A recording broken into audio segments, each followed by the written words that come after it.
Now in this session, we will see how to configure the bridge domain. So we have already created the new tenant, application profile and VRF in the tenant.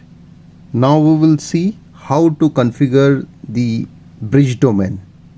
So I will use the same script and will just add a new variable in the same script. I'll put the name to variable that is bd underscore ACI auto. Now I'll save this file and let me run this file.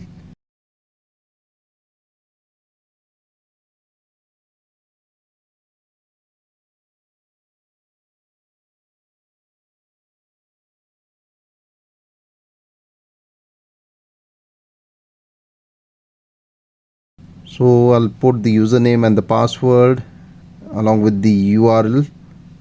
Now I'm able to see it's JSON and it is getting pushed on the Epic. Let me verify the new configuration under the ACI automation tenant. Now I will open the tenant and now you can see newly created BD in the networking tab in the ACI automation tenant.